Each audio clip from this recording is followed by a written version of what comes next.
নমস্কার সকলকে আরো একবার।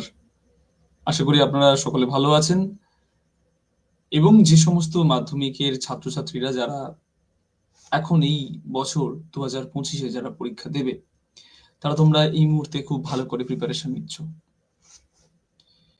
সময় আর বেশি দেরি করব না, কারণ আমাদের সময় কিন্তু খুবই কম, আমাদের জন্য খুবই কম, এবং যারা পরীক্ষার্থীরা তাদের হাতেও সময় খুবই কম।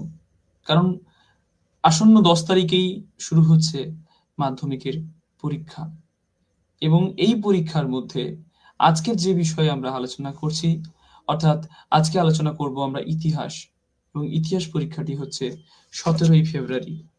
17ই ফেব্রুয়ারি সোমবার হচ্ছে ইতিহাস পরীক্ষা। গত বারের আমরা যে এপিসোডটা করেছি মাধ্যমিকের মন্ত্র বলে, ওই এপিসোডে ছিলেন হচ্ছে আমাদের সম্মানীয় শিক্ষক, ছিলেন আহ, অনিমেষ ঘোষ মহাশয়। আজকে আমাদের সাথে সময় দেবেন এবং উনার আহ, বিভিন্ন বিষয়ে দীর্ঘ এত বছরের শিক্ষকতার সময়ের যে অভিজ্ঞতা, লাস্ট মিনিটের যে সাজেশন, যে টিপস, এবং আরো বিভিন্ন কিছু গুরুত্বপূর্ণ তথ্য ইতিহাস বিষয়ের উপরে তুলে ধরবেন। আহ, আমাদের খেজুরির আহ, অন্যতম একজন শিক্ষক, কসারিয়া হাই স্কুলের ইতিহাস বিষয়ের শিক্ষক, শ্রদ্ধেয় সোমনাথ সামন্ত মহাশয়। আমরা শুরুতেই ওনাকে আমাদের কেয়ার অফ খেজুরি স্বেচ্ছাসেবী সংস্থার এই যে লাইভ টক শো মাধ্যমিকের মন্ত্র, আর এটা আমাদের 2 নম্বর এপিসোড। এই এপিসোডে স্যারকে আমরা আন্তরিক আহ্বান জানাচ্ছি। আমরা স্যারকে আপনাদের সামনে আনছি। আমরা শুরু করতে চলেছি আমাদের আজকের এই এপিসোড, মাধ্যমিকের মন্ত্র। চলুন।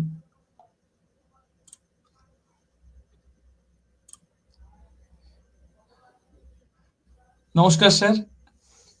নমস্কার। প্রথমেই আপনাকে আমাদের আজকের এই এপিসোডে আপনার এত ব্যস্ততার মাঝখানে সময় দেওয়ার জন্য অনেক অনেক ধন্যবাদ। জানি যে মাধ্যমিক পরীক্ষা একদমই দরজার সম্মুখে দাঁড়িয়ে আছে, আর সময়ও সেভাবে নেই। সবাই আশা করি এখন মানে একদম প্রস্তুতির প্রায় শেষ মুহূর্ত। তাও আমরা হয়তো একটু বিলম্ব করে দিয়েছি এই উদ্যোগটা নিতে, কিন্তু তাও আহ, আমাদের মনে হলো যে এই শেষ সময়ে যেহেতু মানে আমাদের যেহেতু ইচ্ছে করলো, এবং আমাদের চারিদিকে এত গুণী মানুষজন, এত শ্রদ্ধেয় শিক্ষকেরা আছেন, এবং যেহেতু জীবনের প্রথম বোর্ড পরীক্ষা, স্বভাবতই পরীক্ষা দিতে যাওয়ার আগে মুহূর্ত পর্যন্ত ছাত্রছাত্রী মনে কিন্তু অনেক ভয় কাজ করে। তাদের আরো কিছু জানার একটা কিউরিওসিটি থাকে, সেটা আমরাও ফেস করেছি, যে কেমন হবে, কি ব্যাপার, কারণ ওরা একদমই কোনো অভিজ্ঞতা এখনো পর্যন্ত সেভাবে বোর্ড এক্সামের পায়নি। তো শুরুতেই স্যার, আপনার কাছ থেকে আমি ইতিহাস বিষয়ে একটু বিস্তারিত জানতে চাইবো, কারণ ইতিহাস একটি খুবই গুরুত্বপূর্ণ টপিক। আমরা যখন নিজেরাও এই মাধ্যমিক পরীক্ষাটা দিতে গেছি, আমরা দেখি আমাদের নিজেদেরও কিন্তু কিছু কিছু জায়গায় কিন্তু ইতিহাস সাবজেক্টটাকে নিজেরাও হয়তো ভয় লেগেছে। কারণ সেটা হয়তো কি কারণ, সেটা আপনি হয়তো ভালো করে বলতে পারবেন, কারণ আপনি এত বছর এই বিষয়টাকে নিয়ে নাড়াচাড়া করছেন।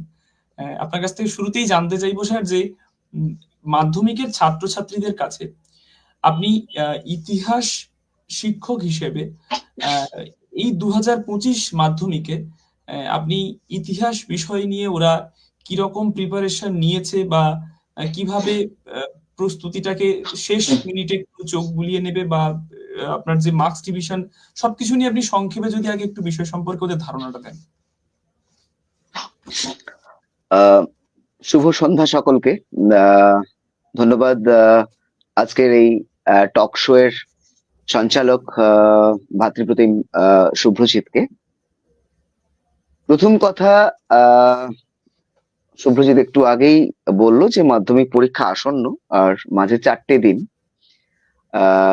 17th ইতিহাসের পরীক্ষা রয়েছে, তার আগে সানডে, ওটা একটা ছুটির দিন। তো ইতিহাস সম্পর্কে 2017 সালে যখন নতুন সিলেবাসের ওপর পরীক্ষা নেওয়া শুরু হলো, আমরা দেখেছি প্রতিটা বছর ইতিহাসের প্রশ্নপত্র করার সময় যারা পেপার সেটার হচ্ছেন তারা একটা ছক ভাঙার একটা প্রবণতা রাখছেন। ফলে আমরা প্রতি বছরই দেখি যে আহ, ছাত্রছাত্রীরা ইতিহাস বিষয়টিকে একটা ভীতির জায়গা থেকে দেখছে। তার কারণ প্রশ্নের যে ধরন। প্রথম কথা এটা বলা ভালো যে দশম শ্রেণী যারা বোর্ড এক্সাম দিতে যাচ্ছ তারা এই প্রথম জীবনে একটা বড় পরীক্ষা দিতে যাচ্ছ। প্রথম কথা আমার যেটা বলার সেটা হচ্ছে এই ভীতিটা কাটিয়ে ফেলতে হবে। ইতিহাস অঙ্কের থেকে অনেক সহজ একটা সাবজেক্ট। ভৌতবিজ্ঞান জীবন বিজ্ঞানের থেকেও সহজ একটা সাবজেক্ট। আসলে ছাত্রছাত্রীরা একটা ভীতির জায়গা থেকেই এই ম্যাসাকারটি করে ফেলে। প্রথমত এখন তো আর নতুন করে ছাত্ররা কিভাবে পড়বে সেটা বলার জায়গা বোধহয় আর নেই। কারণ আহ, এখন পারলে কিছু ট্যাবলেট দেওয়া আর কি। তো আমি সে জায়গাতেই যেতে চাইবো, কারণ এই প্রোগ্রামটা যদি 2 মাস 3 মাস আগে হতো তাহলে এটা বলার বোধহয় জায়গা ছিল যে ইতিহাস বিষয়টাকে কিভাবে আমরা ভালোবেসে পড়তে পারি, কিভাবে পড়তে পারি। আহ আমাদের ইতিহাস বইতে মোট 8টা চ্যাপ্টার রয়েছে। তো সেই 8টা চ্যাপ্টারের মার্কস ডিভিশনও প্রত্যেকটি ছাত্রছাত্রী তোমরা সবাই ওয়াকিবহাল রয়েছে। আমি শুধু কোশ্চেনের প্যাটার্নটা একবার বলি। এমসিকিউ অর্থাৎ বহু প্রকল্প ভিত্তিক যে প্রশ্ন সেটি থাকে 20 মার্কের, 20টি কোয়েশ্চেন, মাল্টিপল চয়েস টাইপ। এরপর এসে কিউ অর্থাৎ 1 নম্বরের যেটা শর্ট আনসার টাইপ কোয়েশ্চেন সেটা থাকে 16টা, অর্থাৎ 16 মার্ক, 16 × 1। এরপর থাকে 2 মার্কের সংক্ষিপ্ত উত্তরধর্মী প্রশ্ন, এটাকেও এসে কিউ বলা হয়। এখানে থাকে 11টা কোয়েশ্চেন, 11 × 2 = 22। এরপরে থাকে 4 মার্কের কোয়েশ্চেন, যেখানে আমাদেরকে 5টা বিভাগ থেকে 6টি প্রশ্নের উত্তর দিতে হয় এবং ম্যান্ডেটরিলি প্রতিটি গ্রুপ থেকে 1টি করে প্রশ্নের উত্তর দিতে হয়। আর আরেকটা থাকে গ্রুপ ই, সেখানে 8 নম্বরের একটি প্রশ্ন। এই হচ্ছে মার্কস ডিভিশন। তো আমি দুটো কথা এই মুহূর্তে ছাত্রছাত্রীদের জন্য শেয়ার করতে চাইবো। প্রথমত আমার বলার যে ইতিহাস সম্পর্কে একটা ভ্রান্ত ধারণা এজ ওল্ড কাল থেকেই বোধহয় ছাত্রছাত্রীদের মধ্যে চলে আসছে, যেটা হচ্ছে ইতিহাস মানে বোধহয় আহ প্রচুর লুসিট নিয়ে এটা গাদা গাদা লিখে ফেলার একটা ব্যাপার। এটাতে ছাত্রছাত্রীরা অনেক ভয় পেয়ে যায়। প্রচুর লিখতে হবে, প্রচুর পড়তে হবে। এবং জিজ্ঞেস করলো বিদ্যাসাগরের নারী শিক্ষার ব্যাপারে তার কাজ, তাতে বিদ্যাসাগরের জন্ম, তার ঠিকুজি, কুষ্টি, পড়াশুনো, বিধবা বিবাহ, সমস্ত কিছুই লিখে আসতে হবে বোধহয়। ব্যাপারটা এরকম মোটেও নয়। আমি যদি আহ একদম 4 মার্কের যে প্রশ্নগুলো তোমরা লেখো তার কথা বলি, সেখানে তোমরা দেখবে কোয়েশ্চেনের ওপরেই লেখা থাকে 7 অথবা 8টি বাক্যে উত্তর দাও। নট নেসেসারিলি তোমাকে 80টি বাক্য ওখানে লিখতে হবে। এই যে ভুল ধারণাটি আছে যে 80টা বাক্য লিখলে বোধহয় ওই 4 নাম্বারটি পাওয়া যাবে, আর 8টি বাক্য লিখলে 4টি নাম্বার পাওয়া যাবে না। এই ধারণাটা থেকে বেরিয়ে আসতে হবে। তুমি যদি brief and to the point answer দাও তাহলে 8 লাইনেই 8 লাইন লিখেই 4টি মার্ক পাওয়া যেতে পারে, এবং সেটাই পরীক্ষককে বেশি খুশি করে। কারণ আমরা যখন মাধ্যমিকের খাতা ইভ্যালুয়েট করি, তখন আমরা দেখি যে একটা ছাত্র পাতার পর পাতা লিখছে, পাতার পর পাতা লিখছে, কিন্তু আসল যে আনসারটা, কোয়েশ্চেন যে টু দি পয়েন্ট যে আনসারটা চাইছে, সেটুকুই তার মধ্যে নেই। আমি একটা বিরাট গল্প লিখে ফেললাম। সুতরাং এই জায়গাটা না করে প্রশ্নটা ভালো করে পড়ো। পর্ষদ এই আমাদের সময় তো ছিলই না, শুভ্রজিতের সময় ছিল কিনাও আমার মনে পড়ছে না। আহ প্রশ্ন পড়ার জন্য পর্ষদ 15 মিনিট সময় দিয়েছে এক্সট্রা। ওই 15 মিনিটটাকে কাজে লাগাও। 15 মিনিট, ওই 15 মিনিটটা পর্ষদ দিয়েছে কিন্তু কোয়েশ্চেনটা বোঝার জন্য। ওই 15 মিনিটটা তুমি দেখো যে কোন কোন কোয়েশ্চেন তুমি অ্যাটেম্প্ট করবে, যেটার সম্পর্কে তোমার কাছে সবচেয়ে বেশি ডেটা আছে এবং সবচেয়ে কম লিখতে হবে, সেটা আগে সিলেক্ট করো। আমি বুঝতে পারছি না লাইভটা চলছে কিনা, আহ শুভ্রজিৎকে আমি দেখছি না। হ্যাঁ স্যার, লাইভ চলছে, যাই live হোক, চলছে। হ্যাঁ, তো যেটা বলছিলাম যে প্রশ্নপত্রটা ভালো করে পড়ো এবং প্রশ্নটাকে দুবার, একবার না হয় দুবার, তিনবার পড়ো এবং বুঝতে চেষ্টা করো যে মোড অফ কোয়েশ্চেন সেটা কি। কোয়েশ্চেন বা প্রশ্নকর্তা তোমার কাছ থেকে কোন জিনিসটি জানতে চাইছেন। টু বি ভেরি স্পেসিফিক, আমি বলবো যে একদম যেটুকু জায়গা জানতে চাইছেন তুমি সেই জায়গাটুকুই লেখো। ওটা যদি তোমার 6 লাইনে শেষ হয়ে যায় তাহলে ওটা কোনো অসুবিধে নেই, কিন্তু ইচ্ছাকৃতভাবে বাড়িয়ে 60 লাইন করার কোনো দরকার নেই। এটা তোমার টাইম ম্যানেজমেন্টের ক্ষেত্রেও অসুবিধে করবে এবং পরীক্ষককেও বিড়ম্বনায় ফেলবে যে তোমাকে কত নাম্বার দেবেন। এরকম মনে করার কোনো কারণ নেই যে বেশি লিখলে, অনেকগুলো পাতা ভর্তি করলে বেশি নাম্বার পাওয়া যায়।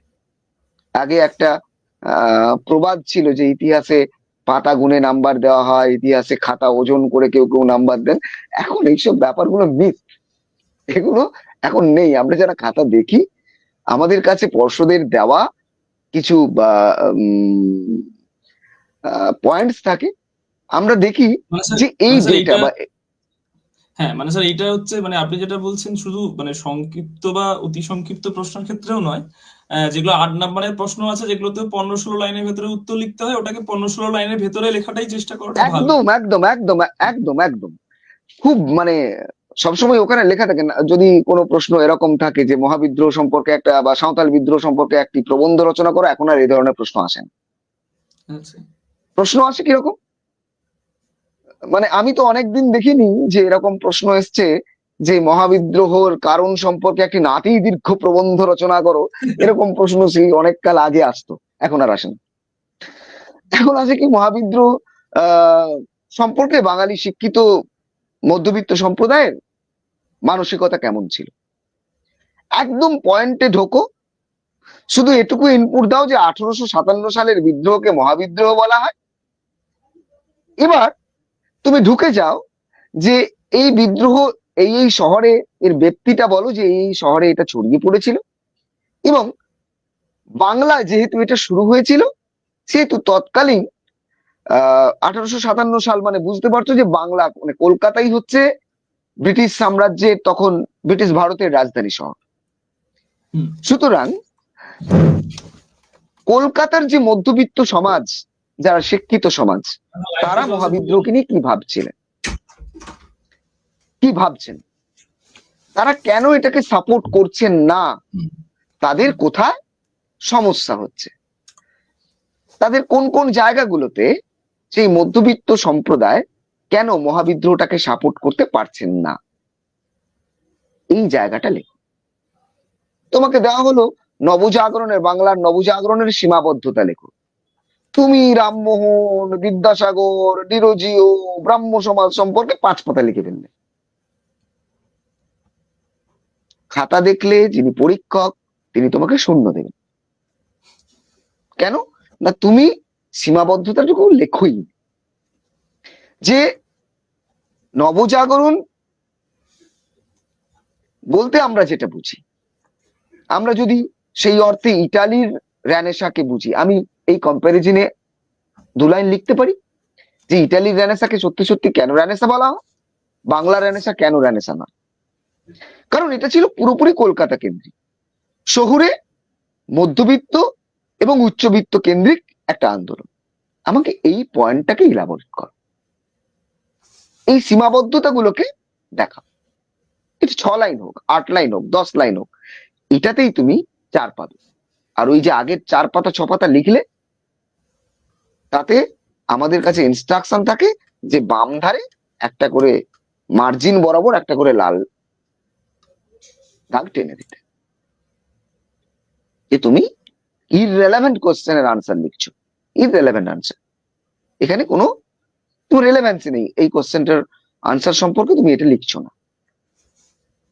আচ্ছা। এই জিনিসগুলো আমি পয়েন্ট আউট করতে চাইবো, নাম্বার 1।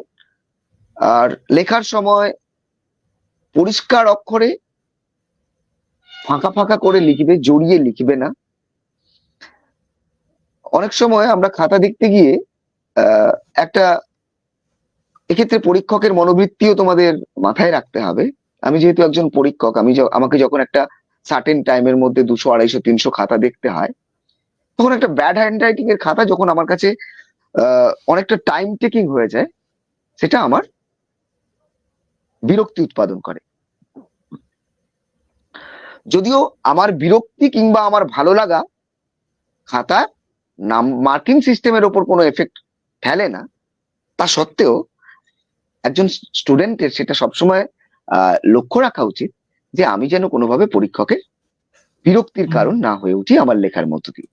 সুতরাং পরিষ্কার পরিচ্ছন্ন ভাবে যেটুকু চাইছে, প্রশ্ন যেটুকু ডিমান্ড করছে, তুমি সেটুকুই টু দি পয়েন্ট আনসার দাও।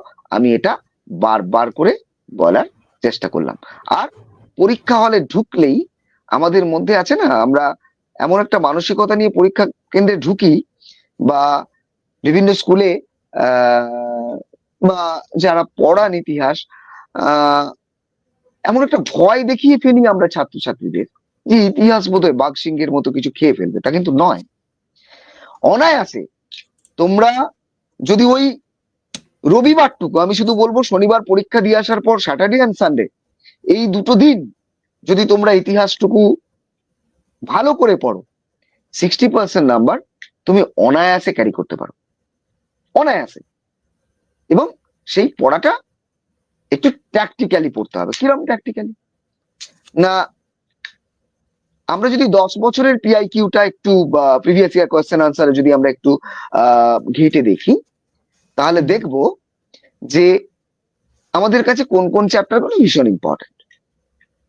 আমি যদি 17 থেকে 24 পর্যন্ত তোমাদের মাধ্যমিকের প্রশ্নপত্র খুলে দেখাই, তোমরা দেখবে সেকেন্ড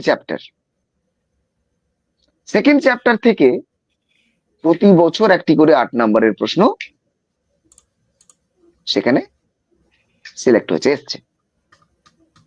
তাহলে আমি সেকেন্ড চ্যাপ্টার থেকে গতবারে যে প্রশ্নটা এসছে সেটাকে বাদ দিয়ে, কারণ আমি সুপ্রজিৎ, তুমি যদি একটু খেয়াল করো, বা ছাত্রছাত্রীরা নিশ্চয়ই এতদিনে খেয়াল করেছো তোমরা, যে 17 থেকে 24 পর্যন্ত যদি তোমরা প্রিভিয়াস ইয়ার কোয়েশ্চেন দেখো, তাহলে দেখবে রিপিট কোয়েশ্চেনের সংখ্যা কিন্তু ভীষণ মিনিমাম।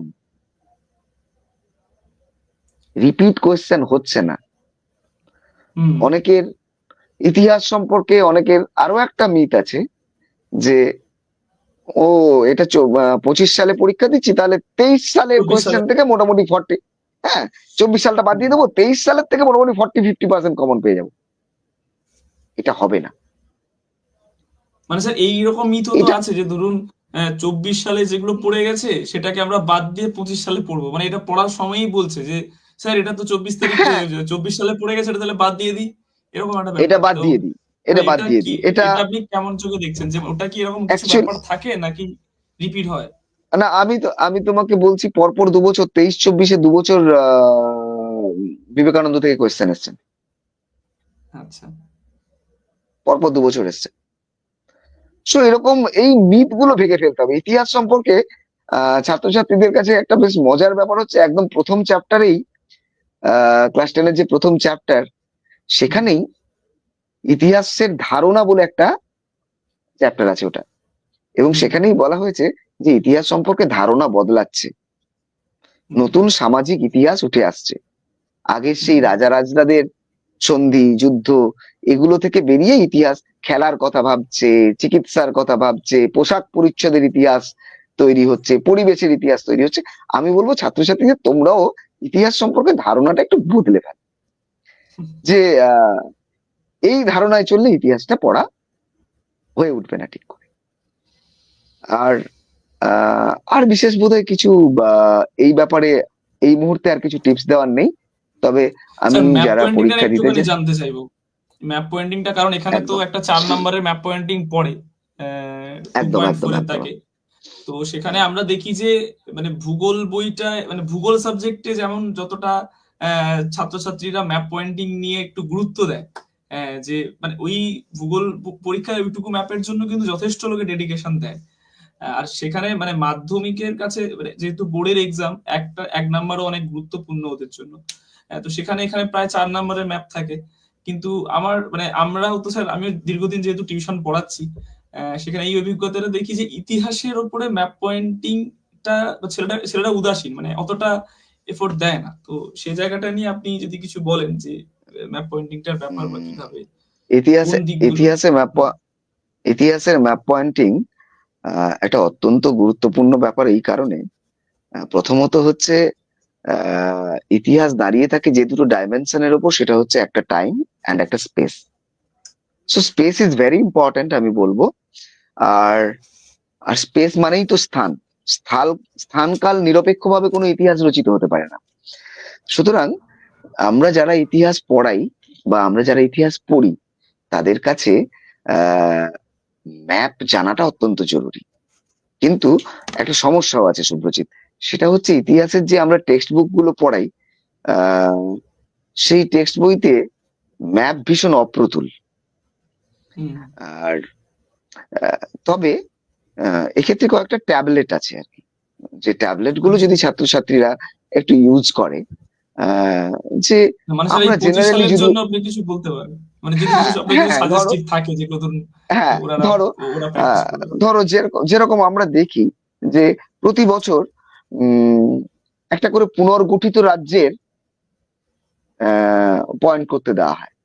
পুনর্গঠিত রাজ্য আমরা কি আচ্ছা। কি করতে পারি, যেরকম ধরো মহারাষ্ট্র করতে পারি, হায়দ্রাবাদ হুম। করতে পারি, হ্যাঁ, গুজরাট করতে পারি, এগুলো আমরা একটু পয়েন্ট করে রাখতে পারি।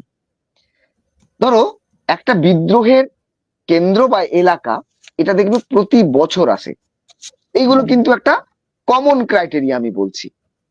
ধরো সাঁওতাল বিদ্রোহের এলাকা, হুম। বা নীল বিদ্রোহের কেন্দ্র নদিয়া, যশোর, বা ধরো মহাবিদ্রোহের কেন্দ্র মিরাট, ব্যারাকপুর, ঝাঁসি, হুম।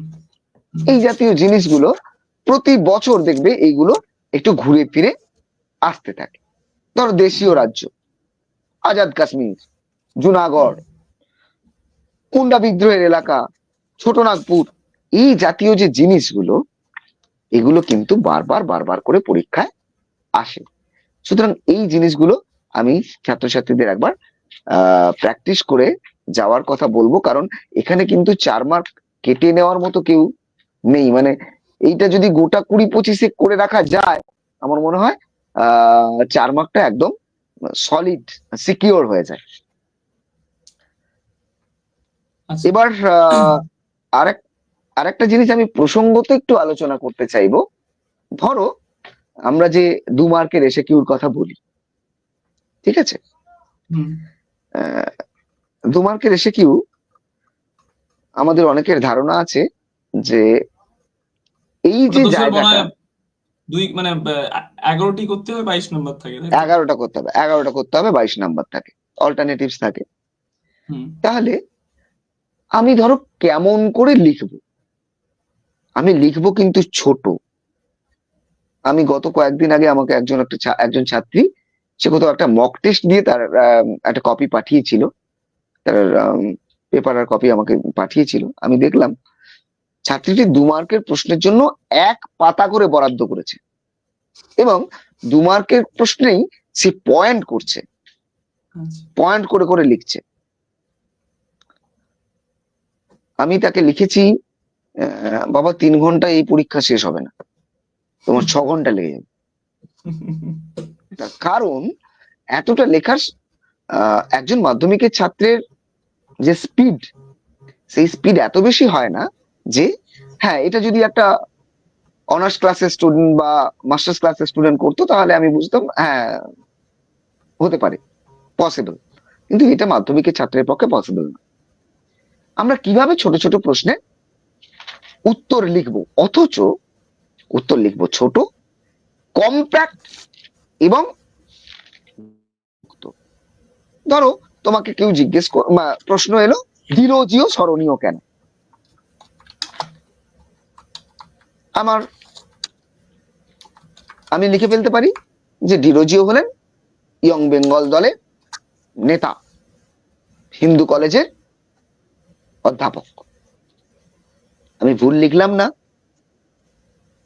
পরীক্ষক আমাকে এখানে 2 দেবেন কিনা, এটা পরীক্ষকের ওপর খানিকটা ডিপেন্ড করবে।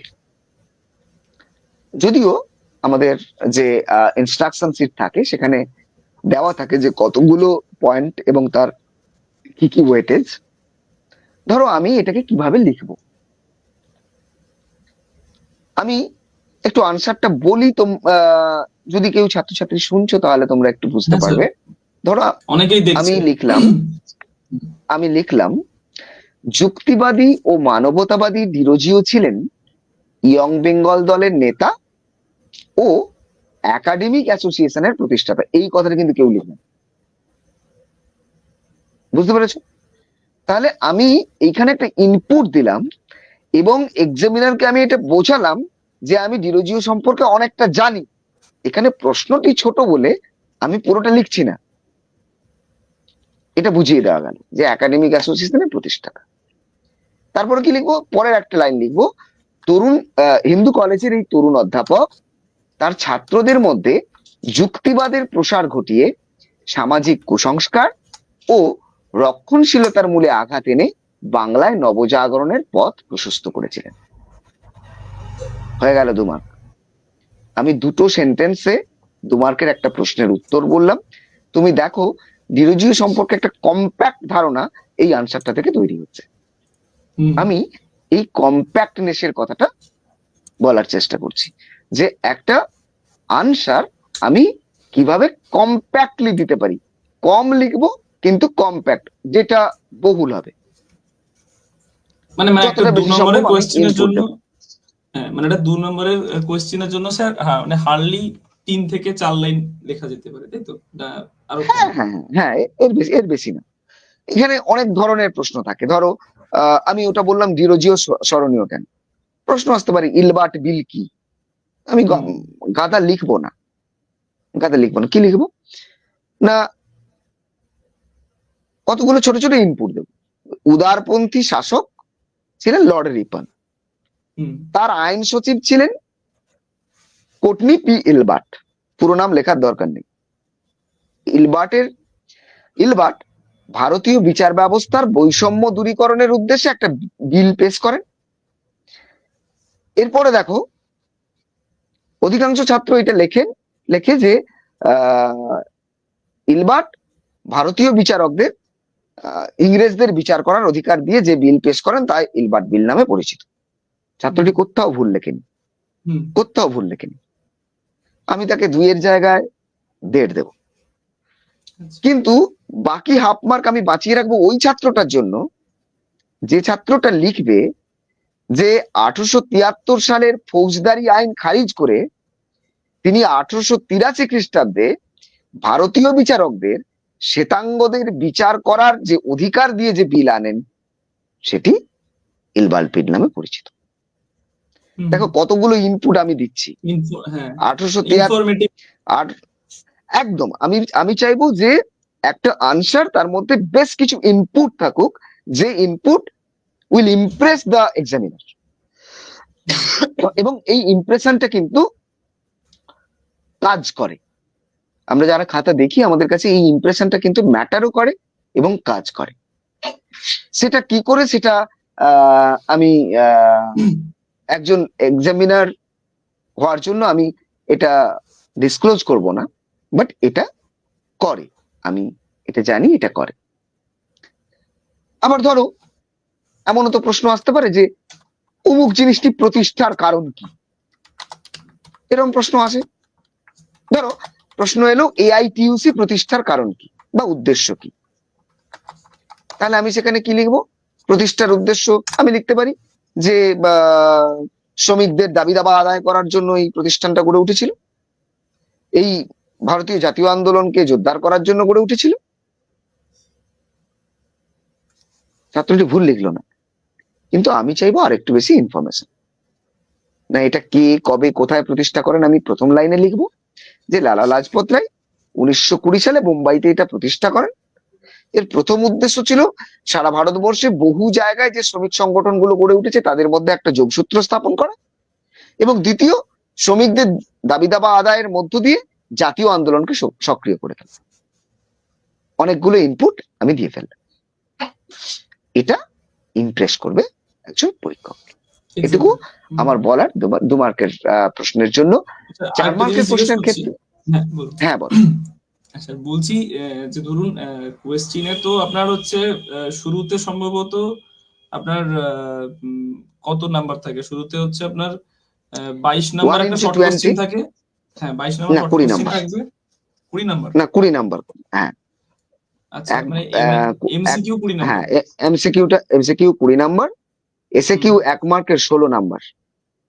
আচ্ছা, তাহলে স্যার এই যে এবং এটাতেও একটা ভুল হয়, ছাত্রছাত্রীরা আরেকটা ভুল করে ফেলে। এই যে 1 মার্কের এসএকিউ লেখা থাকে ওখানে এক কথায় উত্তর দাও, ঠিক আছে? ছেলেরা 1 ওয়ার্ড আনসার লিখে আসে, ছাত্রছাত্রীরা 1 ওয়ার্ড আনসার লিখে আসে। এটা আমি করতে, হ্যাঁ না এমসিকিউর ক্ষেত্রে না, ওই যে 1 মার্কের এসএকিউ যেগুলো থাকে এসএকিউর ক্ষেত্রে ধরো ওইখানে, হ্যাঁ ওই যে থাকে না যে সংবাদ প্রভাকরের সম্পাদক কে ছিলেন, ধরো তোমাকে দেওয়া হলো, ঠিক আছে? ছাত্রটা ওর নিচে বা 2 দাগের ক ঈশ্বর গুপ্ত লিখে দিল, পরীক্ষক নাম্বার দেবেন কিন্তু ইমপ্রেশনটা খারাপ হয়ে যাবে। এক্ষেত্রে লেখো সংবাদ প্রভাকরের সম্পাদক ছিলেন ঈশ্বরচন্দ্র গুপ্ত। সম্পূর্ণ বাক্যে উত্তরটা লিখতে বলছি। মানে স্যার এটা তাহলে এমসিকিউর ক্ষেত্রেও একই, মানে যারা এমসিকিউ থেকে সঠিক উত্তরটা দাগ নম্বর দিয়ে লিখে দিচ্ছে ওটা লেখার থেকে সম্পূর্ণ বাক্যে লিখে উত্তরটা লিখে না একদম না এমসিকিউ তে কেবলমাত্র দাগ নাম্বার দাও এবং সঠিক অপশনটা ওখানে লেখো, ঠিক আছে? অনেকে করে চারটে অপশন তুলে তারপরে সেটাকে মার্ক করছে, কিচ্ছু দরকার নেই। 1 দাগের এ, আবার অনেকে করে 1 দাগের এ সি বি, এটা না করে সিবি তে যদি উল্লেখ করতে পারো ভালো, সি তে যে আনসারটা আছে সেটাকে তুমি ওখানে নোট ডাউন করো। আমি বোঝাতে পেরেছি কি? আমি ধরো মানে খুব সিম্পলি যদি বলি ভারতবর্ষের রাজধানী কোথায়, ওখানে দেওয়া আছে বোম্বে, কলকাতা, মাদ্রাজ, দিল্লি, ঠিক আছে? তো আমি বলছি 1 দাগের এ বি দিল্লি, এই কথাটা লিখবো, এইটা লিখবো, প্রশ্ন তুলবো না, অপশনটা লিখবো প্লাস অপশনে যে সঠিক উত্তরটা সেটাও লিখে দেবো, আনসারটা আছে সেটাও লিখবো, ঠিক আছে? এটা হলে সুবিধা হয়। আরেকটা বিষয় স্যার একটু জানতে চাইবো যে মানে যেহেতু মানে আমরা এতক্ষণ আলোচনা করছি ইতিহাস বিষয়ের উপরে, এবার বিষয় হচ্ছে যে 2025-এর ক্ষেত্রে মানে প্রত্যেকটা চ্যাপ্টারই আমাদের তো 8টি অধ্যায় আছে, এবার 8টি অধ্যায়ই হচ্ছে গুরুত্বপূর্ণ। যারা পড়াশোনা একদম করছে বা একদম। প্রিপারেশন নিয়েছে তারা সত্যিই ভালোভাবে আরো প্রিপারেশন নিক শেষ মুহূর্ত অবধি।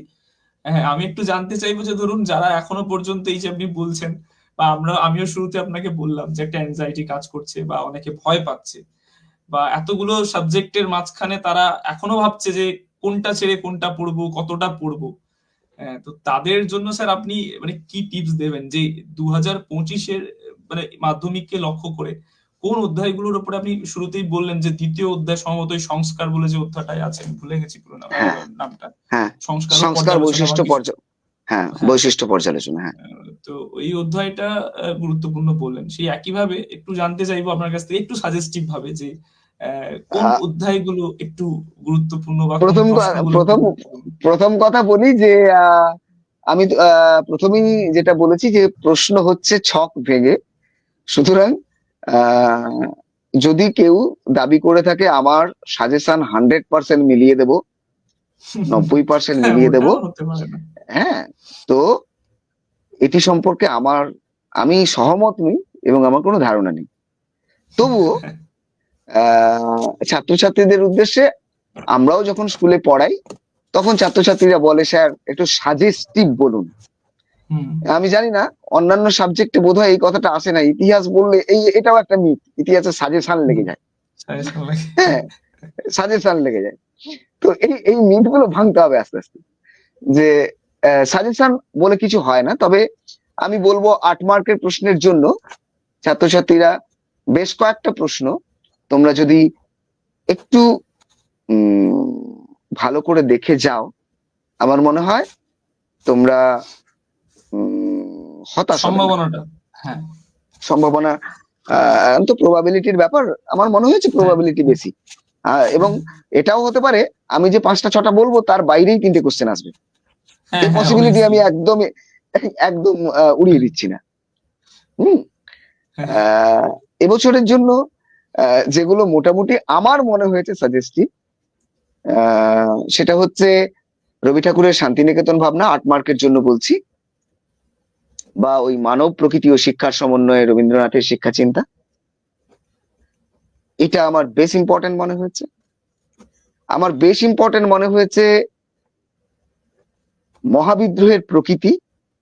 গতবারে এই প্রশ্নটা এসেছে, তবে একটা পার্ট এসেছে, মহাবিদ্রোহকে সামন্ততান্ত্রিক বিদ্রোহ বলা যায় কিনা। এবারে যদি পুরো প্রশ্নটা দেয় আমি আশ্চর্য হব না। 3 নম্বরে ইম্পর্টেন্ট প্রশ্ন হিসেবে আমি বলবো নীল বিদ্রোহের কারণ গুরুত্ব, এবং সেই সঙ্গে সঙ্গে একটা 3 মার্কের প্রশ্ন প্রস্তুত করো যে তৎকালীন বাঙালি সমাজ এবং আচ্ছা, সমসাময়িক পত্রপত্রিকাগুলি নীল বিদ্রোহকে কতটা প্রমোট করেছিল বা কিভাবে প্রমোট করেছিল। এই প্রশ্নটা আমি দেখে যেতে বলবো। আহ খুব মজার বিষয় আছে, আমি যখন দেখেছি আর কি 2024 পর্যন্ত, 17 থেকে 24 পর্যন্ত এই সিলেবাসে আমি দেখলাম 4 মার্কের যে প্রশ্নগুলো হয় 17 থেকে 24 পর্যন্ত এক বছর মাত্র একটা কোয়েশ্চেন রিপিট হয়েছে চ্যাপ্টার 2 থেকে। কোনো বছর আচ্ছা। আর কোনো কোয়েশ্চেন রিপিট হয়নি, কোনো বছর আর কোনো কোয়েশ্চেন রিপিট হয়নি। প্রতি বছর নতুন নতুন নতুন নতুন প্রশ্ন। এবং এইটা মাথায় রাখতে হবে যে আহ, প্রতিটা চ্যাপ্টার থেকে হাজার হাজার প্রশ্ন এমসিকিউ, হতে পারে। হ্যাঁ। হাজার হাজার এমসিকিউ হতে পারে। হুম। সুতরাং আমাকে যারা এখন যারা 9 বা 10-এ নিউ 10, তাদের জন্য বলবো যে দুটো টেক্সট বই, একটা ইনফরমেটিভ টেক্সট বুক, সেটা ভালো করে রিডিংটা পড়ো, এটা অভ্যাস রাখাটা খুব জরুরি। 4 নম্বর প্রশ্ন হিসেবে আমি বলবো বঙ্গভঙ্গ এবং সশস্ত্র বিপ্লবী আন্দোলনে বাংলার নারী সমাজের ভূমিকা, 8 নম্বরে। আর সেকেন্ড চ্যাপ্টারকে আমি যেহেতু গুরুত্ব দিচ্ছি, সেজন্যই বলে রাখবো বাংলার নবজাগরণ, প্রশ্নটা ঘুরিয়ে আসতে পারে। বাংলার নবজাগরণকে তুমি কিভাবে ব্যাখ্যা করবে এবং এই নবজাগরণের সীমাবদ্ধতাগুলি আলোচনা করো, প্রশ্নটা ঘুরিয়ে দিতে পারে। আর দেখো, আমার তো মনে হয় যদি কেউ আহ মনে করে যে সেকেন্ড চ্যাপ্টার থেকেই আসবে, তাহলে সেকেন্ড চ্যাপ্টারে এবছর 3টে প্রশ্ন 8 মার্কের ইম্পর্টেন্ট মানে হতে পারে। সমাজ সংস্কারে ব্রাহ্ম আন্দোলন, ব্রাহ্ম সমাজের ভূমিকা, প্রাচ্য পাশ্চাত্য দ্বন্দ্ব এবং ভারতবর্ষে পাশ্চাত্য শিক্ষার বিস্তার, আর যেটা বললাম বাংলার নবজাগরণ। আমার মনে হচ্ছে এই 3টে প্রশ্ন থেকে একটা প্রশ্ন আসবে, কিন্তু নাও আসতে পারে। সেজন্য আমি বাকি প্রশ্নগুলোর কথা বলে রাখলাম, যে এই 5টা 6টা প্রশ্ন করলে আমার মনে হচ্ছে 8 নম্বরের প্রশ্নটি কমন পাওয়া যায়। ঠিক একই রকম ভাবে আমি আমি দেখছিলাম একটু, বা যখন ছাত্রছাত্রীরা বলে যে স্যার সাজেশন করুন, তখন আমি দেখছিলাম লাস্ট চ্যাপ্টার থেকে বিগত 3 বছরে কোনো 4 মার্কের প্রশ্ন আসেনি। আচ্ছা। কোনো 4 মার্কের প্রশ্ন আসেনি। সেজন্য আমার মনে হয়েছে ওই চ্যাপ্টার থেকে দুটো 4 মার্কের প্রশ্ন এবারে আসা বেশ সম্ভাবনা রয়েছে, বা বিগত 3 বছরের মধ্যে মতো এবারও আসবে না। আমি জানি না, যেরকম হায়দ্রাবাদের ভারত ভুক্তি, কাশ্মীর সমস্যা, হ্যাঁ, রাজ্য পুনর্গঠন কমিশন এবং উদ্বাস্তু সমস্যা। ঠিক আছে, এই 4টে হুম প্রশ্ন যদি আমরা 4 মার্কের করে রাখতে পারি, এবং করে রাখতে পারি, আমার মনে হয় এই 4টে প্রশ্ন থেকে একটা প্রশ্ন অবশ্যই কমন পাওয়া যাবে 4 মার্কে, আমার মনে হচ্ছে। হুম আবার সাঁওতাল বিদ্রোহ, মহারানীর ঘোষণাপত্র, উডের ডেসপ্যাচ, আহ বারাসাত বিদ্রোহ, আর এই 4টে থেকে আমি আমার মনে হচ্ছে আর একটা কোশ্চেন কমন হতে পারে, একটা কোশ্চেন অন্তত কমন হতে পারে।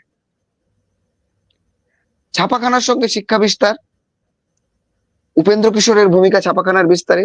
এবারে আমার কেন জানি না মনে হচ্ছে একটা প্রশ্নের কথা, আহ, বাংলার ছাপাখানার প্রসারে বা মুদ্রণের জগতে একজন মুদ্রণ ব্যবসায়ী হিসেবে বিদ্যাসাগরের ভূমিকা। হুম প্রশ্নটা একটু ক্রিটিক্যাল, হুম ঠিক আছে? তবে এই প্রশ্নটা যদি দিয়ে দেয় আমি অবাক হব না। আমি বেথুনের অবদান এসে গেছে দেখেছি, ঠিক আছে?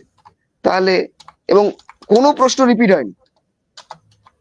সে এবছর বাকি পড়ে আছেন ডেভিড হেয়ার, সে ব্যাপারটাও তোমরা ভাবতে পারো, ঠিক আছে? প্রথম চ্যাপ্টার থেকে বিপিন চন্দ্র পালের 70 বছর, নারী শিক্ষার ইতিহাস, পরিবেশ শিক্ষা, পরিবেশের ইতিহাস চর্চা, আর ইতিহাসের ক্ষেত্রে ইন্টারনেটের ব্যবহারের সুবিধা অসুবিধে। এই 4টে থেকে আমি একটা প্রশ্ন এক্সপেক্ট করছি। আবার আহ বাংলার বিজ্ঞান চর্চা, এই চ্যাপ্টার থেকে একটা না একটা প্রশ্ন আসবে। অর্থাৎ উদ্যোগ, বিকল্প উদ্যোগ, যে প্রশ্নটি, এই চ্যাপ্টারটি, হুম হুম ধরো বিজ্ঞান চর্চার ক্ষেত্রে মহেন্দ্রলাল সরকারের ভূমিকা বাংলা বিজ্ঞান চর্চার প্রসারে, Indian association of for the cultivation of science, এটা টিকা দিতে পারে। কারিগরি শিক্ষার বিকাশে বেঙ্গল টেকনিক্যাল ইনস্টিটিউটের ভূমিকা, আর চিকিৎসা বিজ্ঞানে মেডিকেল কলেজের ভূমিকা। এই 4টে থেকে একটা প্রশ্ন আসতে পারে। আবার সমাজ সংস্কারে যদি যাই, তাহলে রামমোহন রায়ের ভূমিকা, আর সর্বধর্ম সমন্বয়ের ক্ষেত্রে রামকৃষ্ণের অবদান, বসু বিজ্ঞান মন্দির, এবং দলিত আন্দোলনের প্রেক্ষিতে গান্ধী আম্বেদকর বিতর্ক। এই 4টে থেকে একটা প্রশ্ন আসতে পারে। তাহলে করতে হবে 6টা, আমি 6টা গুণিতক 4, অর্থাৎ 24টা প্রশ্নের কথা বললাম। যারা শুনছো, আহ তারা এই 24টা প্রশ্নের উত্তর দেখে যেতে পারো। উম আমি শিওর নই এগুলো থেকেই প্রশ্ন আসবে, এর বাইরে থেকেও ঠিক। আসতে পারে। এমন এমন এমন প্রশ্ন উদ্ভাবন করা হয়েছে, নারী শিক্ষার বিস্তারে রাধাকান্ত দেবের অবদান, এই প্রশ্ন এসছে। সুতরাং প্রশ্ন নতুন এই বললাম ছক ভাঙতে চেষ্টা করছেন পরীক্ষকরা। সুতরাং হুম প্রশ্ন কোথা থেকে হবে, কোন জায়গা থেকে হবে, সেটা সম্পর্কে আমরা কেউই ওয়াকিবহাল নই। তবু যেহেতু তোমরা ওই ট্যাবলেটের খোঁজটা করো ওই পরীক্ষার আগে একটা পুড়িয়া, আহ তো সেটার জন্যই এই কথাগুলো বললাম।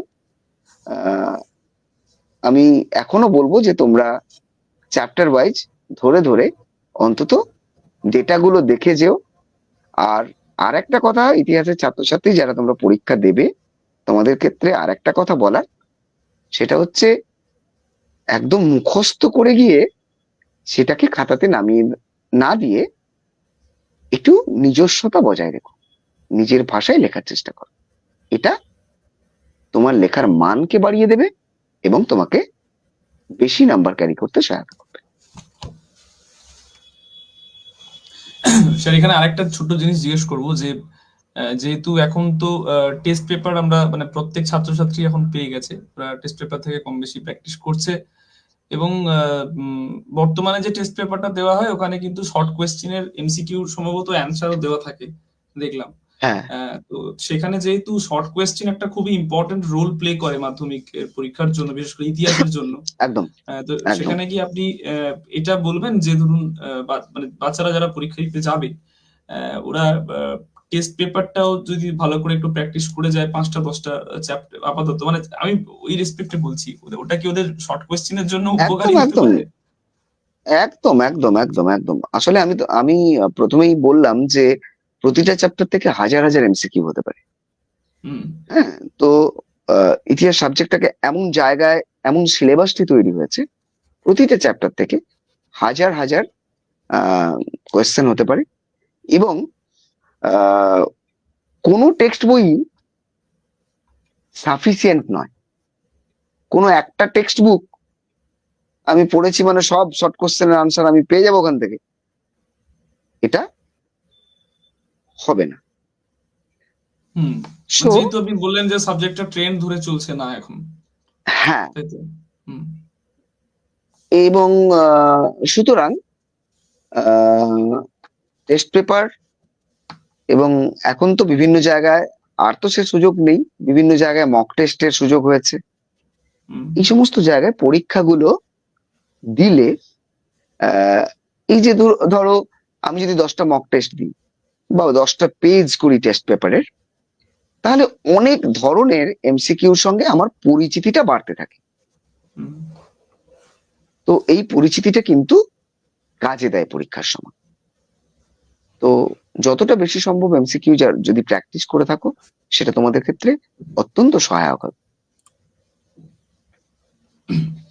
আচ্ছা স্যার, আরেকটা যেটা ছোট্ট জিনিস একটু জিজ্ঞেস করব, সেটা হচ্ছে যে মানে আপনি শুরুতেই যেভাবে বললেন যে কিছু কিছু কোয়েশ্চেন যেগুলোতে পয়েন্ট করার দরকার নেই সেগুলোতে পয়েন্ট করে অনেক বেশি এলাবোরেট করা হচ্ছে, সেটা আননেসেসারি করা হচ্ছে। কিন্তু ইতিহাসের ক্ষেত্রে কিছু কিছু কোয়েশ্চেনে কি যদি ধরুন পয়েন্ট করে ছাত্রছাত্রীরা লেখে, তো সেটা কি ফলপ্রসূ ব্যাপার হতে পারে?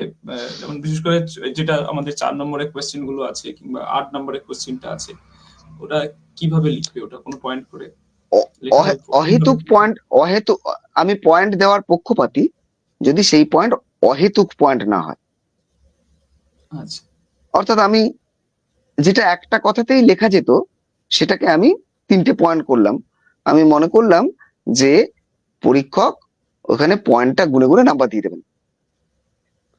এই ধরনের চালাকি না করাই ভালো। হুম আমরা যারা খাতা দেখি বা যারাই খাতা দেখেন, তারা কন্টেন্টটা পড়েন। সুতরাং আহ একটা প্রশ্নের উত্তরের একটা ভূমিকা হয়, তার কতগুলো উম, আমি 1 2 3 করে আনসার দিতে পারি। আমার টিচাররা আমাকে বলেছিলেন যে পয়েন্টের হেডিং না দিতে। অনেক সময় এটা হয়, এই কথাগুলো বলাটা ঠিক হবে কিনা আমার জানা নেই। অনেক সময় এটা হয় যে ধরো আমি বিদ্যাসাগরের নারী শিক্ষা প্রবর্তন লিখছি, তো সেখানে আমি একটা পয়েন্ট করে দিলাম 35টি স্কুল প্রতিষ্ঠা, এটা পয়েন্টটার হেডিং করে দিলাম। তাহলে পরীক্ষকের আর ভেতরের লেখাটা পড়ার দরকারই হলো না, তিনি ওই পয়েন্টটা দেখেই বুঝে গেলেন। এমনও তো হতে পারে আমি ওই পয়েন্টটাকে ইলাবোরেট করার সময় আরো অনেক বেশি ডেটা দিয়েছি, হুম যেটা পরীক্ষক স্কিপ করে গেলেন। উনি হুম পয়েন্টটা দেখে বুঝে গেলেন, ও আচ্ছা ওটা ও এইটা লিখতে চেয়েছে। সুতরাং যারা খুব ভালো স্কোর করতে চাইছো ইতিহাসের ক্ষেত্রে, তাদের জন্য আমার এটা টিপস যে পয়েন্টের হেডিং করো না, প্যারা করে করে লেখো। তাতে পরীক্ষককে বাধ্য করাও যে পুরো জিনিসটা তিনি যাতে ভালো করে মাইনুটলি পড়েন। তাহলে তোমার নাম্বার পেতে তোমার যদি কনফিডেন্স থাকে, সেই কনফিডেন্স লেভেল থাকে যে আমি এইটা সম্পর্কে একদম সুন্দর জানি এবং আমি খুব ভালো ডেটা বহুল লিখতে পারবো, তাহলে তুমি পয়েন্ট হেডিং করো না, প্যারা করে করে লিখে যাও। হুম তাতে পরীক্ষক বাধ্য হবেন ওই প্যারাটা কি লেখা আছে সেটা পড়তে। এটা একদম স্যার। এটা তাদের জন্য টিপস যারা অ্যাবাভ 80 স্কোর করতে চাইছো। কিন্তু যারা মোটামুটি 60 পর্যন্ত স্কোর করতে চাও, তারা পয়েন্ট হেডিং দিও। তাতে অনেক সময় আমার ভেতরে কিছু নেই, ভেতরে অন্য গল্প লিখেছি, হ্যাঁ, শুধু পয়েন্ট করে চলে উম, যাচ্ছে। হ্যাঁ, কিন্তু পয়েন্টটা আমি লিখেছি। তাতে অনেক সময় পরীক্ষক যদি কোনোভাবে স্কিপ করে যান, তাহলে নাম্বার পেতে সুবিধা হয়। হ্যাঁ, তো তাহলে মোটামুটি স্যার, মোটামুটি আপনি এতক্ষণ ধরে যা বললেন, সেটা আশা করি যারা সম্পূর্ণ ভিডিওটা দেখেছে, বেশ বেশ কিছু মানুষ ভিডিও দেখেছেন এবং অনেক কমেন্টও এসছে। এখানে আমরা যেহেতু স্ট্রিমিয়ার থেকে করছি, বিভিন্ন জন দেখেছেন, বিজয় বর, তনুশ্রী, কামিলা সিংহ, যারা দেখে, গোপাল প্রধান, সকলকেই ধন্যবাদ। এবং আপনাদের সকলকেই অনুরোধ থাকবে যে আমি যদি আমিও ভিডিওটা সকলকে ইনফরমেটিভ লাগে, ধন্যবাদ জানাচ্ছি। হ্যাঁ, যদি ভিডিওটা ইনফরমেটিভ লাগে অবশ্যই আপনাদের ভাই বোন বা বাড়ির যে ছোট বাচ্চারা যারা মাধ্যমিক দেবে ওদের কাছে অবশ্যই একটু শেয়ার করে দেবেন। আর যেটা বলার, যে স্যার এতক্ষণ ধরে খুবই গুছিয়ে গুছিয়ে প্রত্যেকটা বিষয় বললেন, মানে আসলে ধরা বাঁধা করে কাগজ কলমে সেভাবে প্রিপারেশন নিয়ে আমিও ইন্টারভিউ দিতে বসিনি, কারণ আমিও আমার ছোটবেলা থেকেই স্যারকে দেখছি। তো সেই জায়গাটায় আমার মনে হয়েছিল যে খোলামেলা ভাবে বিভিন্ন বিষয় আমি ছাত্র হিসেবেই স্যারের কাছে অনেক একদম একদম। প্রশ্ন অনুসিন্ধুৎসু ভাবেই জিজ্ঞেস করেছি, কারণ ছাত্রর পার্সপেক্টিভটা থাকলে তবেই আমাদের এই ইন্টারভিউটা নেওয়ার সার্থক হবে এবং ওরা রিলেট করতে পারবে।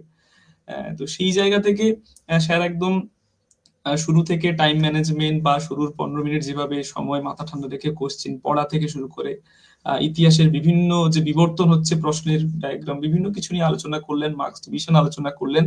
স্যারকে আমি একটা শেষ প্রশ্ন একটু জিজ্ঞেস করব, যে স্যার আমাদের মধ্যে একটা প্রবাবিলিটি থাকে বর্তমানে যে ওই আগের দিন রাতের বেলা একটু পড়ে নেওয়া, হ্যাঁ, বা আগের দিন রাতের বেলা একটু বেশি করে পড়ে নেওয়া, একদম। তো আপনি সেটা কিভাবে বলবেন যে ইতিহাসটাকে কিভাবে, 17 তারিখ হয়তো যদি এক্সাম আছে 2025-এ, তো আপনি বললেন যে দুদিন ছুটিও আছে, যদি কেউ পড়াশোনা করে তার পক্ষে সঠিকভাবে পড়াশোনা করলে ওটাও একটা ভালো তার জন্য হতে পারে, মাধ্যম হতে পারে।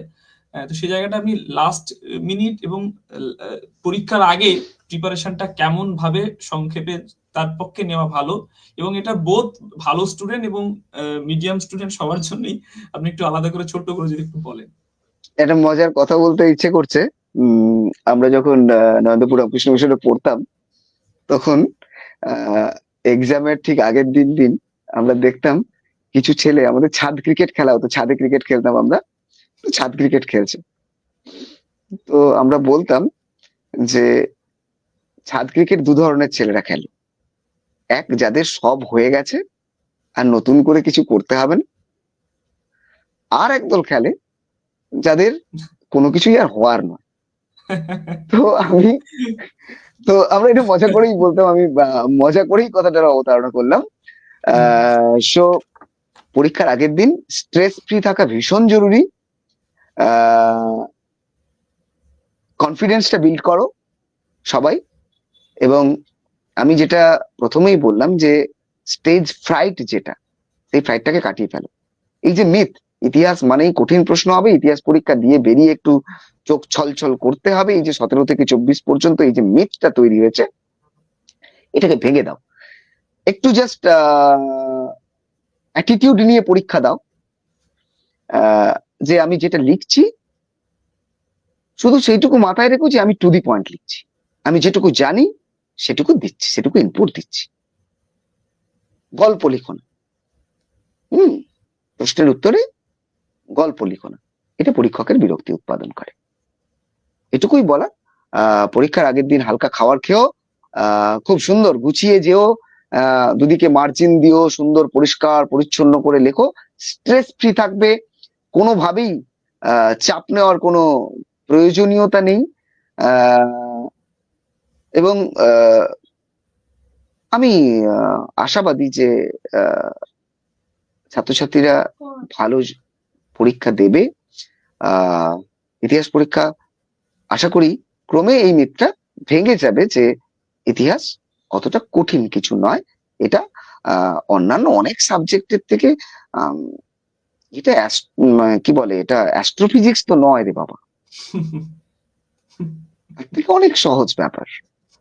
সুতরাং এটা আহ এটা থেকে ভয় পেয়ে যাওয়ার মতো কিছু হয়। ধন্যবাদ স্যার।